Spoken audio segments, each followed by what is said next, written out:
Hey guys, Brian from the PT channel here to do a video about the top 5 regrets of the dying. Now, I'm a physical therapist who works with a variety of different patient populations of ages and everything, and I've treated patients from 10, 11 years old all the way up to over 100 years old. So we see a great gamut of people and age groups in years of therapy. So if you have those years of experience, you're going to see a different amount of patient populations and people, of course. But here in Florida, we have a high level of retirees and the elderly, of course, which is fine. They're going to need more physical therapy than anybody, and we see them a lot. And the retired people are great because they're just regular people too, but I like to talk to them, and a lot of those people have Medicare. For those who don't know, Medicare, you see one-to-one if you want to maximize your revenue. So you see that patient for the whole hour. So you get to know your patients pretty well. And over my years of experience, I loved to talk with patients to get to know them. I'm not just there to treat their shoulder pain, back pain, hip pain surgery, whatever it is. I get to know the people. I genuinely care about them. I want to know what's going on with them, what they're doing, what they're not doing, and I get to learn about their family situation, about what they did for a career and stuff, because you get to see someone for 10 visits, 12 visits, whatever, and that turns to be 12 hours with somebody. That's a long time. So you get to learn things from people. And I don't really talk about the regrets with people of the dying, but that made me think about that. So I looked online and I saw this was an awesome thing. The top 5 regrets of the dying came up, and we're going to go through them in a minute. But it just got me thinking of there too, because I like the elderly and I like to learn from them. Respect your peers and learn from them, from their mistakes and everything too. And you have grandparents and they pass away and everything, and hopefully you're close with your parents and your grandparents and really your family in general, but not everyone is. And that's a shame. But ultimately, the thing is you can learn from the elderly, such as your parents, your grandparents, your great-grandparents, if you ever get a chance to see them. You never know. You never know different family dynamics. But ultimately, the 5 regrets of the dying are pretty eye-opening and things that I think we can all learn from now at any age. I wish I had the courage to live a life true to myself, not the life of others expected of me. And that seems a lot like you're hiding from something. You can't be the person that you want to be. And that's a shame. There's nothing like not being able to express yourself and do the things that you want to do in life. You're being withheld. You're being constrained. You're going to build up resentment and not really be able to be as free as you want to be too.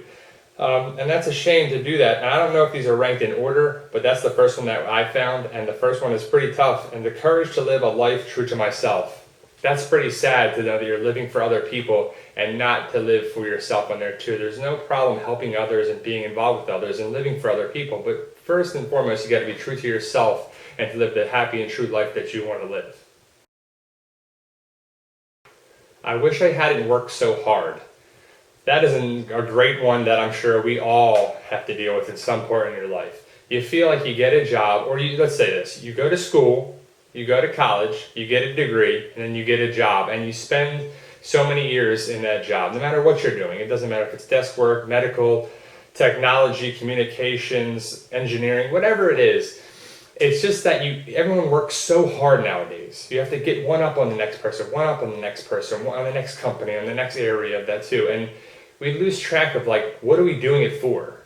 Why are you being an accountant? Why are you being an engineer? Why are you being a doctor? Why are you being a lawyer? Why are you being a physical therapist? Why are you being, an executive administrative assistant? Why are you doing those things? Is it to pay the bills, or does it make you happy? What do you truly want to do?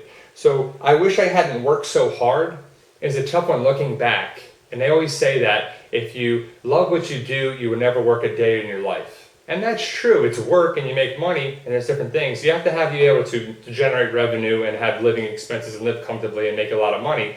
But ultimately you want to do what makes you happy. Don't do something that you're going to hate driving to where areas you're going to work for. I've worked for companies in the past, and looking back at it, I really should have left sooner and than I did on there too. You get comfortable with your job, you're comfortable with things, and you want to just stay there. We're creatures of habit, but sometimes the habit needs to be broken for your sanity, for your happiness, for just your general quality of life. So working so hard your whole life is a horrible regret to have. You want to look back and say, man, I had a great life and I have fulfillment on my job. That's easier said than done, I know, but it's one of those things that take a look at your priorities in life, your job, your money, your family, and see what's really priority for you and see what would generally make you happy. And sometimes it's not the job you're currently in. I wish I'd had the courage to express my feelings. That's a tough one because I know a lot of times, I know first and foremost that you want to express your feelings, but you don't want to hurt the people so much. Being with loved ones or whoever, and sometimes you don't want to say like, I'm not happy with this, or I need you to change this, or I need you to do this, or you really need to work on this, or you need to improve this, or this really bothers me, or whatever the dynamic is. But expressing your feelings, like people might not like what you do and what you say, but it's how you say it sometimes too. And sometimes you can grow from that, and you're like, people might not like what you're saying, but they will respect the truth and how you feel. Now you have to say things in a certain way.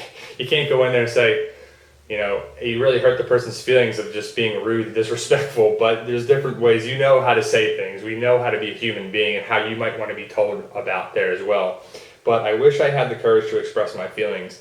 As again, like the first one, you wish that you could be able to express your thoughts, emotions that are true. And they don't always have to be bad. It could be good things. You can express your things like, wow, I wish that person knew how much I cared for them or how much I loved them. And that is tough to do because sometimes it's hard expressing your feelings for family members and whatever. And I don't know the reasons behind it, but sometimes it's tough with a certain family member. Maybe your mother, maybe your father, maybe your sister, maybe your brother, maybe your wife, your husband, whatever it is. But you don't want to look back on it and say, I wish that person knew how I felt.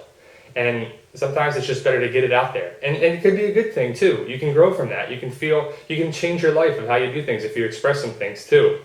And looking back on there, to be able to withhold something from your life is not very good thing. To express your life, your feelings, your emotions is very freeing, and it's just it's worth so much of your life and your happiness to be able to express your feelings to your loved ones, and it'll just make you feel better. I wish I had stayed in touch with my friends. I'm going to add family in that because sometimes we move away from our family. I know myself, I live in Florida, my family lives in New Jersey, so being away from each other in different states, is tough. But that's an easy no-brainer, of course. The reason why we do so well in life is because of other people. You can't do anything without the help and the guidance and the respect and the connection with other people.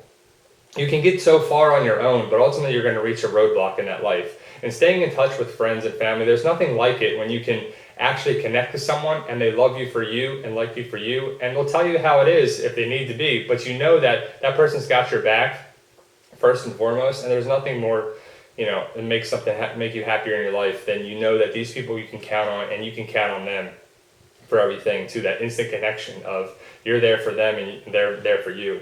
It's pretty awesome to do that. So staying in touch with friends and family is a no-brainer. That's what happens when we get older. We don't really keep in touch with them. And it's just a fact of life where we might move away, but pick up the phone, pick up a text, email, Facebook, instant message, something, is most important. It's better now than ever. And you don't want to wait till you're 88 years old or 100 years old and you can't see these people, or people are dying away and that's when you see them for the final time. Looking back at your life and regretting that is pretty sad. I wish that I had let myself be happier. That is true to a lot of standpoints in life, I think so today. I know myself that I would put my job and my work first and generating revenue first and foremost. And then you take a hit with your family and your stress and your fun times outside of that. And it's being happier can be nothing. You don't even have to have a lot of money to be happy. It's a state of mind. Seeing things in a happy, positive light is free. That doesn't cost money. It's how you perceive. Your perception is your reality of things. If you perceive things to be bumps in the road or tough things like that too, that can be a time that you're putting your life in perspective and you're being tested to improve your life and how you can do that and take a step back and look at things. So letting yourself be happier doesn't have to be money or wealth or power or a job or anything. It can be actually none of those things. It can be de-stressing. It can be retiring early. It can be getting a new job. It can be being with a loved one that you just want to be with, or talking to someone for the two. Instead of being, you can be negative with things and have a problem with a friend or a loved one or a family member or something, and that can ruin a friendship or a connection of your whole life. And you never see that person ever again. So being happy could just be picking up the phone and mending bridges together and mending fences and fixing people together and getting a connection again. So being happier is definitely an easy thing to change. It's just, what are your priorities in life?